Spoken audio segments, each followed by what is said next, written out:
You sit down at a minimalist coffee shop in Seongsu-dong. Your colleague places their smartphone face down on the concrete table next to a pair of premium headphones and a designer card holder embossed with a gold logo. You glance down at your own phone. You quietly tilt your screen away. How much did that brief moment of hesitation just cost your mental energy? That subtle reaction has a specific name in behavioral economics. Psychologists call it social comparison theory. In South Korea, it is deeply intertwined with a centuries-old cultural imperative known as Chaemyeon. Chaemyeon, that is the Korean concept of social face, the invisible score of dignity, status, and reputation you maintain in front of your community. But today, ancient social face has collided with modern hyper-capitalism, and it is quietly bankrupting a generation. Consider a striking figure from modern economic data. According to an extensive market report published by investment bank Morgan Stanley, South Korea ranks #1 in the world for per capita luxury spending, with personal consumption reaching over $325 per person annually. That figure significantly outpaces luxury expenditure in the United States and Japan. Yet at the same time, youth unemployment and wage stagnation remain persistent headwinds for young professionals entering the workforce. Why do young adults in Seoul spend so aggressively on designer goods when their disposable income is tighter than ever? Is this simply collective vanity?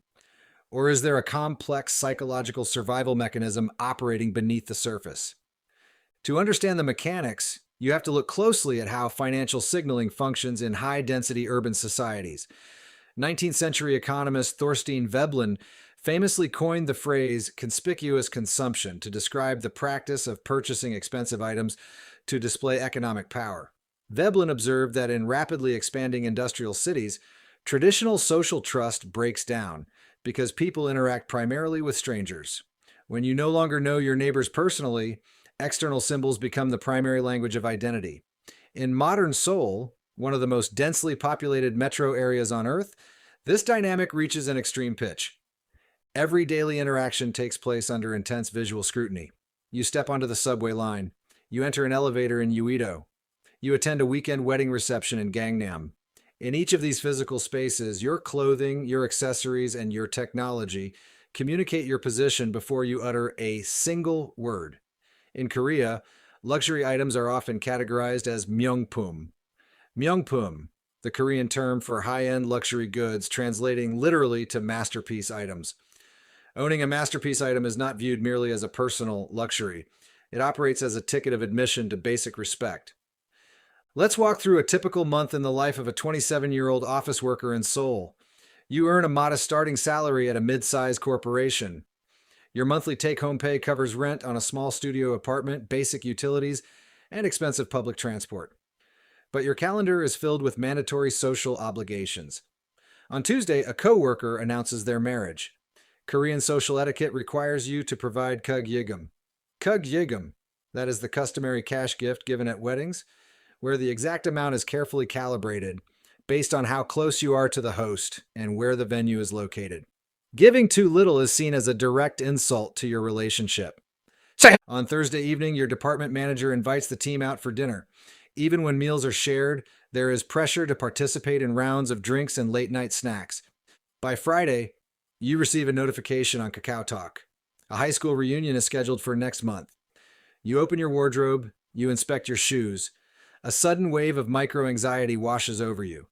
You realize that showing up without the right attire will feel like standing naked under a spotlight. And so how do young Koreans bridge the gap between modest wages and high expectations? The answer lies in the structural mechanics of credit. In South Korea, credit card adoption is among the highest in the developed world. A primary engine of this system is a financial tool known as Halbu.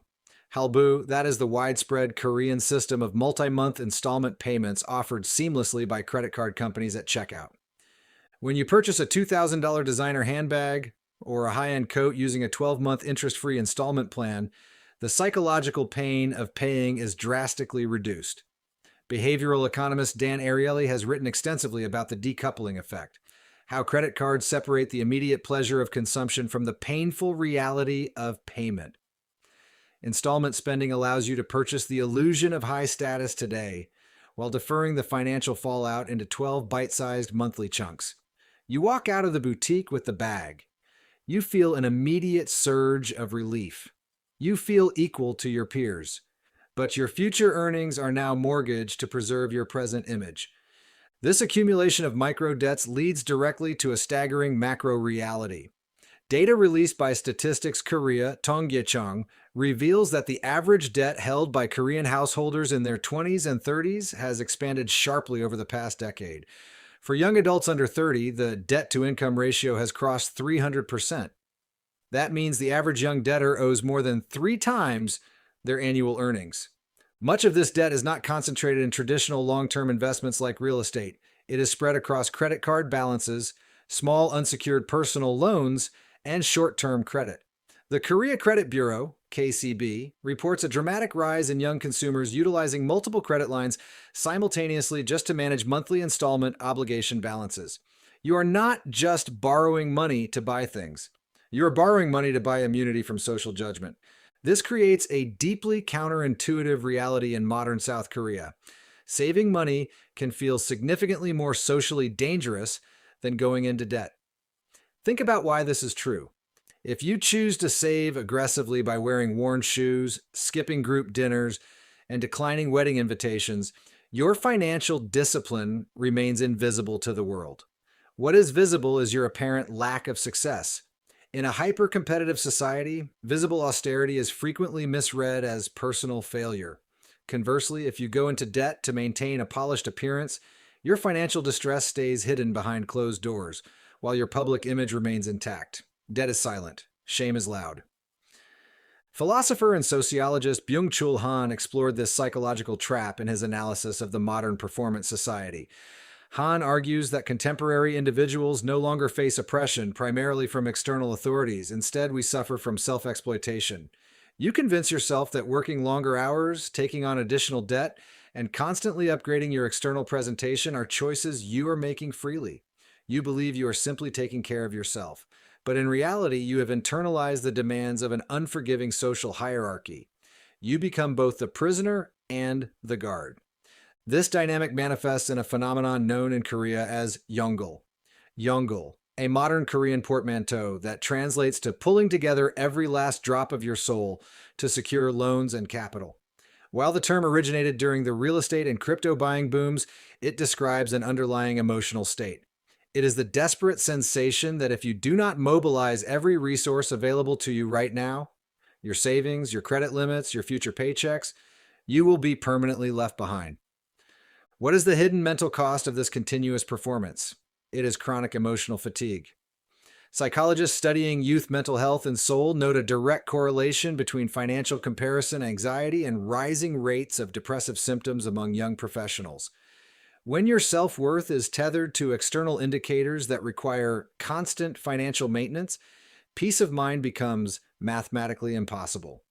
Every new product launch, every social media post, and every promotional milestone achieved by a peer resets the baseline. The finish line keeps moving. So what happens when you step back from the treadmill? What happens when you look closely at the mechanism driving this cycle? The realization is both unsettling and liberating. The social comparison that drives excess spending is not a personal character flaw. It is an evolutionary mechanism hijacked by modern marketing and dense urban living. Your brain is hardwired to seek status because historically, status meant safety and community inclusion. In ancient human groups, being cast out meant physical danger. Today, your brain interprets social falling behind as an existential threat. It triggers the exact same stress response. When you understand this psychological mechanism, the power dynamic shifts. You begin to see that the colleague with the designer card holder, the friend with the new luxury car, and the influencer on your feed are often trapped in the exact same emotional loop. They are not displaying surplus wealth. They are often displaying surplus pressure.